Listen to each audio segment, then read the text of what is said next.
معروف صحافی اور تجزیہ کار جاوید چودھری نے کہا ہے کہ DGISI کے نوٹیفیکیشن پر پنگا ڈالنے کے بعد عمران خان حکومت کا جانا ٹھہر چکا ہے اور اب صرف مناسب موقع کا انتظار ہے۔ ویسے بھی کپتان کے قریبی مشیر انہیں سیاسی شہید بننے کا مشورہ دے رہے ہیں۔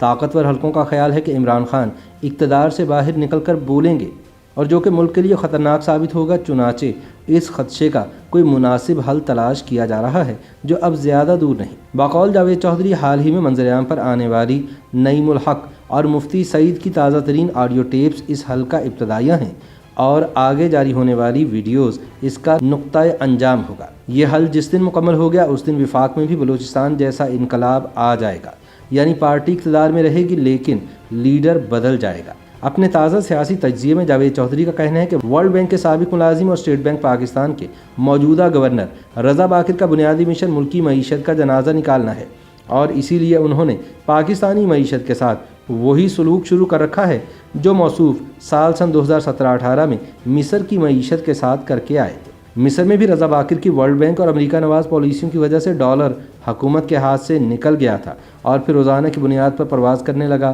اور یوں مصری معیشت کا بھٹا بیٹھ گیا۔ جاوید چودھری بتاتے ہیں کہ رضا باقر دراصل بیرونی طاقتوں کا ملازم ہے اور انہی کا ایجنڈا لے کر چلتا ہے، لہٰذا ایسے لوگوں کے ہاتھوں پاکستانی مفادات کا تحفظ ناممکن ہے۔ رضا باقر 2017-18 میں مصر میں IMF کا سینئر ریزیڈنٹ ریپریزنٹیٹو تھا۔ اس نے وہاں بھی لوکل کرنسی کی ویلیو گرا کر ملک کا بھرکس نکال دیا تھا۔ باقر اب پاکستان کے ساتھ بھی وہی سلوک کر رہا ہے اور ڈالر کو 200 روپے تک پہنچا کر ہی رہے گا، لیکن موجودہ حکومت کے بڑے اس معاملے پر آنکھیں کھولنے کے بجائے آج بھی اسحاق ڈار کو ڈالر 104 روپے پر رکھنے پر برا بھلا کہہ رہے ہیں۔ دوسری جانب رضا باقر کو ڈالر 176 روپے تک پہنچانے کے بعد بھی شاباش دی جا رہی ہے، نہ جانے یہ کہاں کی عقل بندی ہے۔ جاوید چودھری کے مطابق حکومت کو اپنے اس رویے پر نظر ثانی کرنی چاہیے اور اسٹیٹ بینک آف پاکستان ایک بار پھر طارق باجوہ کے حوالے کر دینا چاہیے، جنہوں نے سابق وزیر خزانہ اسحاق ڈار کے دور میں پاکستانی روپے کو مستحکم کر رکھا تھا۔ طارق باجوہ جیسے ایماندار اور ویژنری شخص نے ملکی معیشت کو اپنے قدموں پر کھڑا کر دیا تھا۔ وہ روپے کی ڈی ویلیویشن کے خلاف تھے، لہٰذا نئی حکومت نے انہیں اس جرم میں مئی 2019 میں عہدے سے فارغ کر کے اسٹیٹ بینک رضا باقر کے حوالے کر دیا تھا۔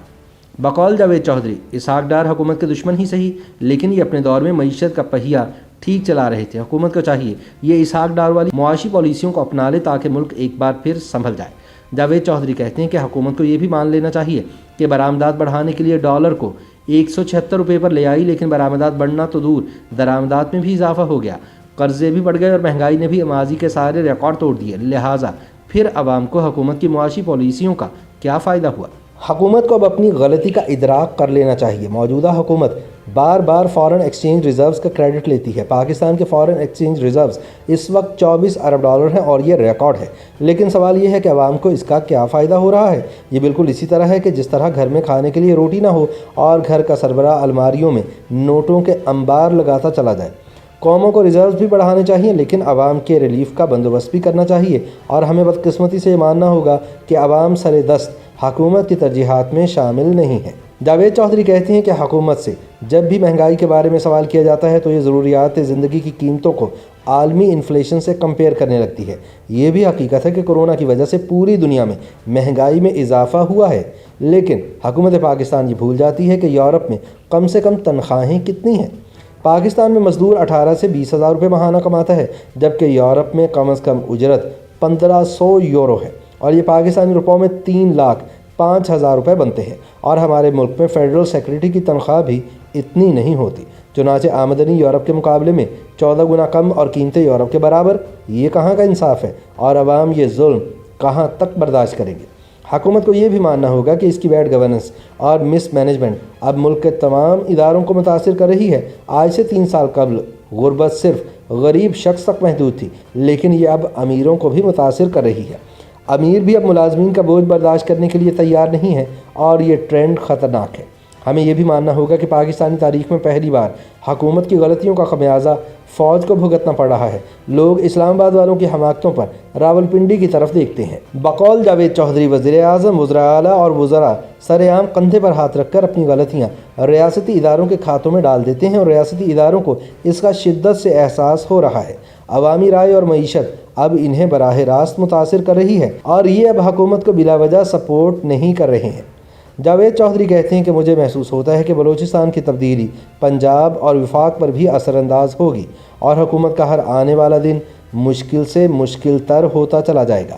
ایسی اطلاعات بھی ہیں کہ وزیر اعظم کا ایک سابق معاون خصوصی توشہ خانے کی گھڑی کے ایشو پر وعدہ معاف گواہ بننے کے لیے تیار بیٹھا ہے۔ اتحادی وزراء ایک ایک کر کے مستعفی ہونے کا سوچ رہے ہیں۔ یہ حکومت کا حصہ رہیں گے لیکن وزارت چھوڑ دیں گے، اور یہ سلسلہ اگر ایک بار شروع ہو گیا تو پھر یہ رک نہیں سکے گا۔ دوسری جانب وزیر اعظم کے مشیر بھی انہیں سیاسی شہادت کے مشورے دے رہے ہیں۔ وزیر اعظم نے DGISI کا نوٹیفیکیشن لٹکا کر اس کا بندوبست بھی کر لیا تھا، لیکن اداروں اور اپوزیشن نے انہیں موقع نہیں دیا۔ بقول جاوید چودھری، اپوزیشن چاہتی ہے کہ اسمبلیاں اپنی مدت پوری کریں، عمران خان کو ہٹا کر قومی حکومت بنا دی جائے، وہ حکومت ملک کو پٹڑی پر لائے اور 2023 میں غیر جانبدار الیکشن کرا کر اقتدار نئی حکومت کے حوالے کر دیا جائے۔